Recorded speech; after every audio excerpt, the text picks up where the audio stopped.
Saya sudah berbicara ini tidak hanya sekali. Saya ingin coba apakah kesulitan yang ada dengan warga itu ternyata tidak ada. Ini hanya... Yang jelas, andai kata Anda memiliki uang segunung pun, tidak akan bisa menyelesaikan masalah Jakarta dalam sekejap. Terima kasih Anda masih di The Jakarta memilih The Final Round. Sekarang kita masuk ke aspek yang sangat menarik dari sebuah pembangunan, yaitu persoalan ekonomi dan kesejahteraan rakyat. Kali ini kita akan mendengar pandangan dari para calon wakil gubernur berkaitan dengan persoalan ekonomi dan kesejahteraan rakyat. Ya, namun sebelumnya para calon gubernur pernah menyampaikan pandangan-pandangan berkaitan dengan kebijakan ekonomi dan kesranya. betul, kita akan simak sama-sama cuplikan apa pandangan calon gubernur tentang ekonomi dan kesra berikut ini. Orang miskin di Jakarta itu berobat tidak hanya sekedar sebatas kartunya.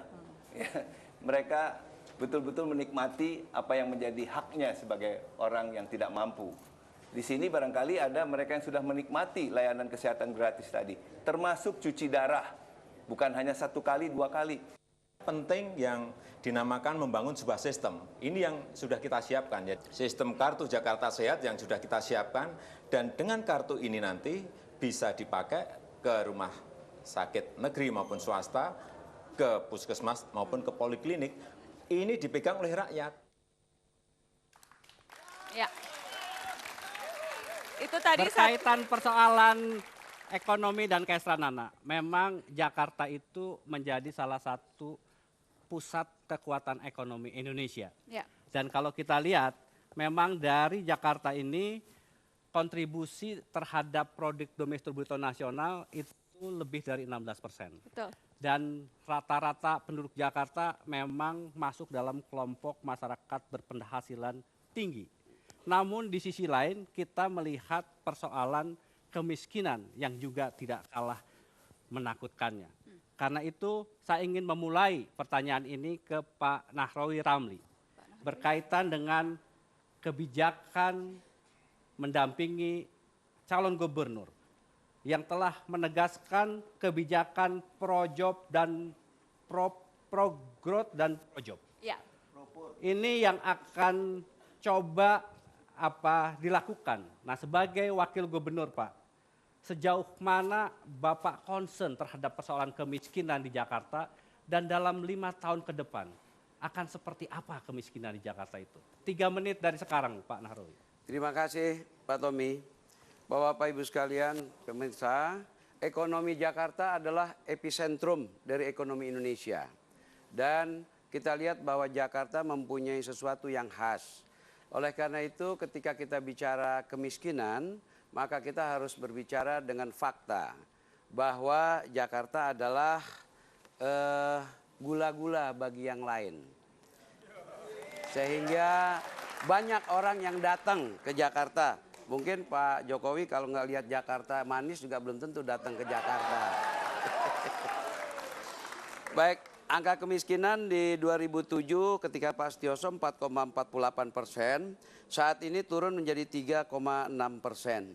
Nah, Pak Tommy, ekonomi ini harus berpihak kepada rakyat, Pak. Oleh karena itu statement saya selalu ekonomi kerakyatan.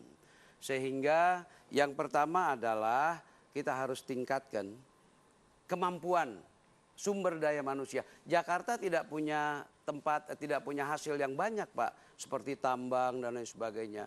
Manusia, Pak. Ya. Oleh karena itu, maka manusia itu harus diciptakan sedemikian rupa sehingga dia mampu berdiri sendiri.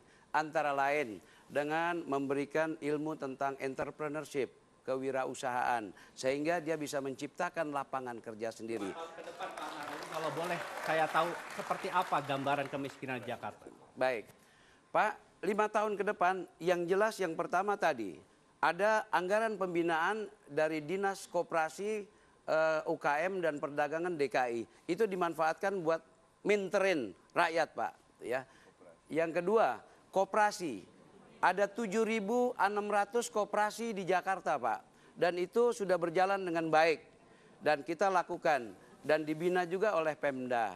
ada satu yang tidak dimiliki oleh provinsi lain, Koperasi Jasa Keuangan, di mana setiap koperasi dapat bantuan pinjaman 1 miliar. Sekarang sudah dikeluarkan oleh Pemda DKI 257 miliar. Itu bisa dimanfaatkan untuk berusaha.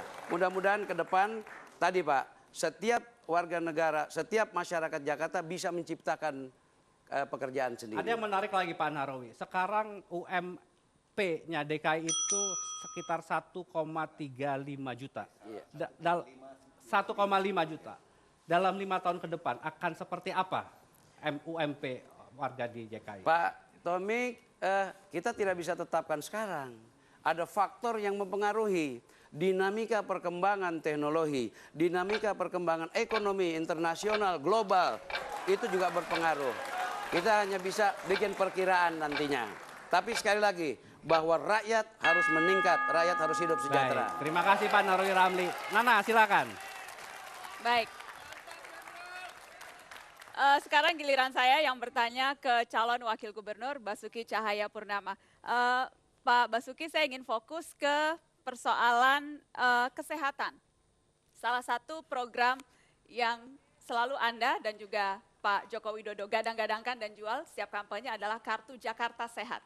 Kemana-mana selalu membawa kartu itu. Yang saya ingin tahu apa sih sesungguhnya? Ya, itu dia kartunya. Sudah dibawa juga ya Pak ya.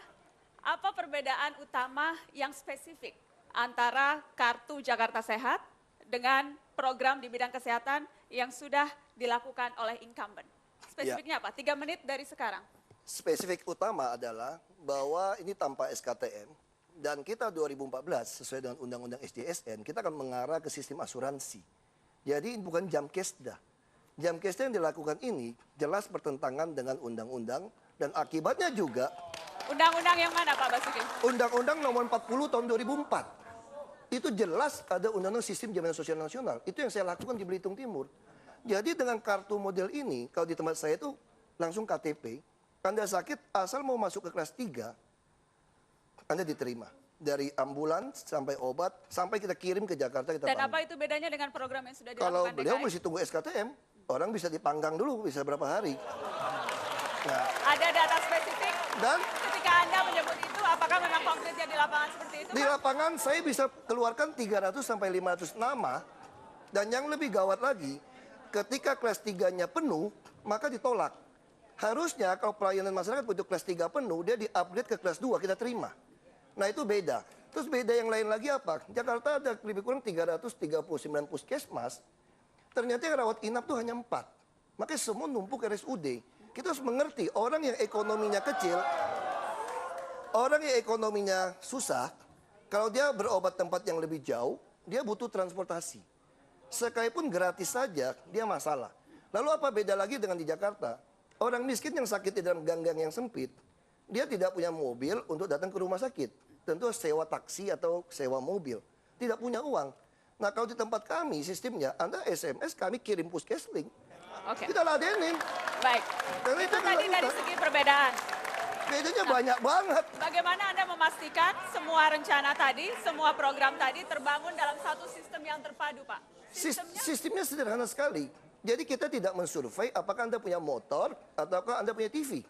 Karena komponennya itu salah. Orang naik motor di Jakarta bukan kaya, justru miskin baru naik motor. Pertanyaannya soal sistem yang Iya, dibangun itu. akan dimulai lewat mana, Saya Pak? mau bilang survei tadi. Maka sistem tadi langsung kartu sehat ini. Begitu Anda sakit, silakan masuk ke rumah sakit asal kelas 3. Karena orang kaya tidak mau kelas 3. Siapa yang mau berbagi kamar mandi di 6 tempat tidur? Jadi kalau orang miskin dicurigain dia kaya sampai dia mati, keterlaluan nih Pemda. Jadi kita tidak boleh curiga sama orang itu miskin atau kaya, karena pikirnya kalau dia mau masuk kelas 3, berarti dia butuh dana atau kita mau bantu modal. Ya sudah kita bantu. Kalau kelas 3 penuh ya naik kelas 2. Ini Jakarta, fakultas kedokteran saja ada 94. Beda dengan kampung kami, cari dokter pusing. Kirim ke Jakarta, biaya mahal. Kalau Jakarta orang sakit, kirim ambulan doang, kami kirim. Gampang banget. Jangan khawatir itu. Baik. Itu Waktunya sangat sudah sederhana. habis. Terima kasih Pak Basuki. Ya, itu tadi segmen khusus calon wakil gubernur. Kita sudah dengarkan pemaparan dari Pak Basuki dan juga tadi sebelumnya Pak Nahrawi Ramli. Tetap bersama kami, setelah ini kita akan fokus ke segmen tata kelola pemerintahan. Jangan kemana-mana, Jakarta Memilih The Final Round akan kembali setelah pariwara berikut ini.